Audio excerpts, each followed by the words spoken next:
Hi Virgo.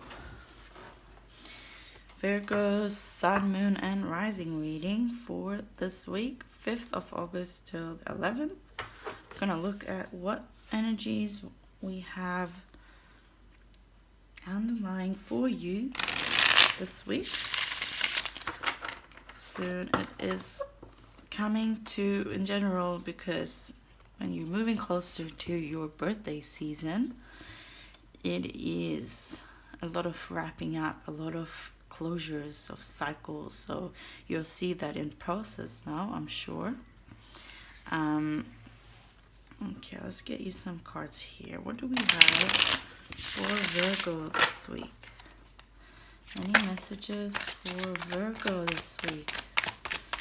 Any messages for Virgo this week?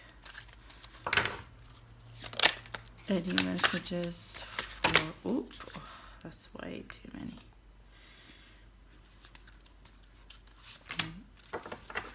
Leave this one in there. Any messages for Virgo? Okay, that's all. And I'll have a look at it in one moment. Be patient. It's gonna get you underlying energy here. What's the underlying energy for Virgo this week? Three. Oh my god. So, okay, some of you, holy moly. Domestic harmony, love, financial discipline.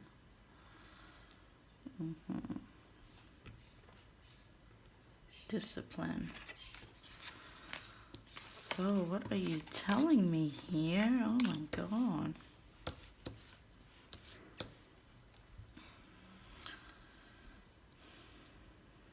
Quite lovely here. Some of you might have just fallen in love, or really just, if you're already in love, it's just a really sparkly week here where things are going well. But I feel like, you know, sometimes when you're in this really honeymoon phase, or just really super in love, or having this really wonderful week together as lovers, and sometimes it can really be difficult, and you start spending too much money together because all you care about is love. I know, but you Virgo have a little bit more self-control, I think, sometimes. But yeah, it's just encouraging you to keep an eye out here and not get too carried away here. But definitely lovely energy here. Let's read here. Just a quickie here. Let's see what it says about the love card. This card indicates a need to see the world through the eyes of love, and to remember at all times that only love is real. When you look beyond the illusion to see the beauty in the world, you align yourself with Source and the intention of your soul, because you attract what you are. And when you see through the eyes of love, that's what will surround you in all areas of your life.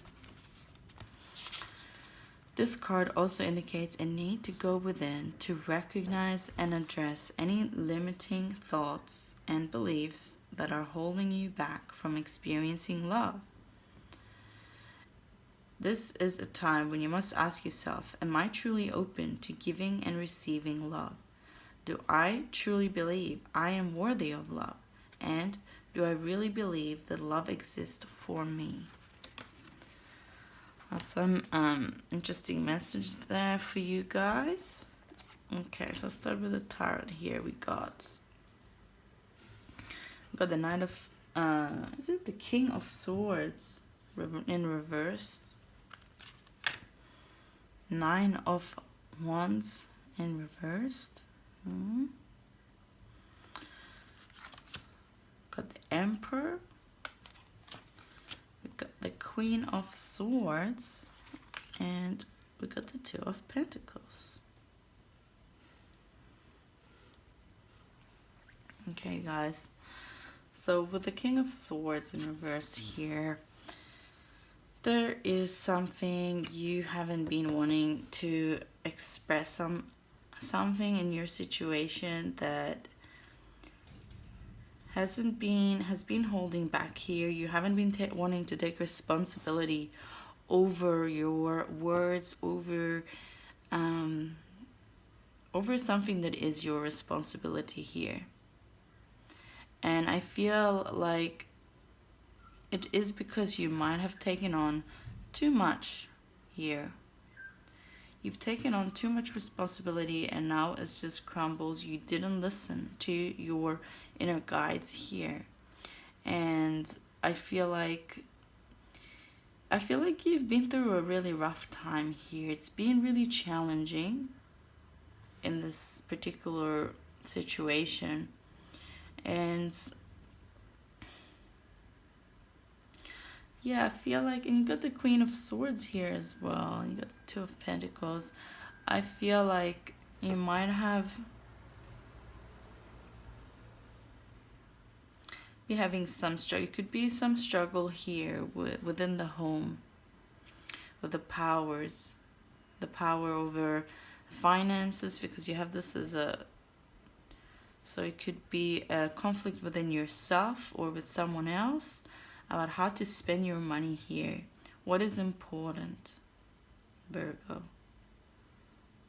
Because you're building an empire here. This is you. You have a lot of responsibilities here. You're trying to juggle a lot of things. I feel like you might be holding on to some truth just to show yourself in a certain light here. And you're not being 100% honest. And these cards are encouraging you here. If you do want this love, if you do want this harmony, domestic harmony, if you want a harmony in your home and in your relationships, there is a need here to be honest, first of all, with yourself and honor your own truth here. So it's not just about speaking the truth. That's one thing. The other thing is recognizing what your soul is telling you. Recognizing when your heart, when your body, when you feel anxious about something, this is a sign. Listen to your body here. Because, you know, if you want to build a solid foundation, if you want to live, if you want your empire to be what you want it to be, if you want it to be able to build, and for your life, when I say empire, I'm talking about your life. If you want your life to be whatever it is you want it to be, you need to really consider all your actions here. What are you doing and why are you doing it? Do you really want that to be part of your life? Do you really want to be doing things just because other things it's cool, or other things it's the right thing to do, you know, like go and study this thing because yeah, that's really what everyone does, and you know, it's gonna look good on my resume, but you don't really want to do it. So it's time to listen here to yourself, to your own truth, and take responsibility over your situation here. This is a reoccurring theme this week. Responsibility. Taking responsibility over. So it's not just you, but we're moving into a place where you can see things clearly, so you're able to do this. Yeah. And I feel definitely for you guys this week. It is going to maybe withhold a bit of ups and downs here, a bit of power struggle even. But just remember, love. You know, what are you fighting for? Why are you fighting it? Where is it coming from? It's really about understanding yourself here, and understanding love, and making sure you're acting out of love always, no matter what. Love is the feeling of just, I don't know, it's so hard. For me, I feel like everyone has a different view and a different perspective on what love means, but for me it's a life force. Love is when you are connected to yourself and you just are in the moment, when you are appreciating everything and you can see things clearly, and that's when you're able to truly love, because when you have this deep appreciation for something and someone, that is love. And it doesn't matter what they do. If you can see, when you have love, you can see things clearly too. So if you are feeling confused, it's not because of love, it's because of something else. That's the mistake a lot of people do. When pain has been caused in a loving relationship, just because love was involved doesn't mean that it was love's fault. So, a lot of people that close off from love because, I got so hurt last time I loved. It wasn't because of love that you got hurt. It's our triggers, it's our traumas that we both have, and communication. It's a lot of other things, but it's definitely not love that caused pain. It's not. So remember that. And that's all the messages I have for you this week, Virgos. Let me know how you resonate. If you like the video, don't forget to subscribe and press that notification bell as well to get an update when I do upload another weekly video or a monthly video. If you want a personal reading with me to get a more personal and deeper look at where you're at right now, you can have a read in the description box below to see how to book that with me. And have a beautiful week, and I'll see you next time.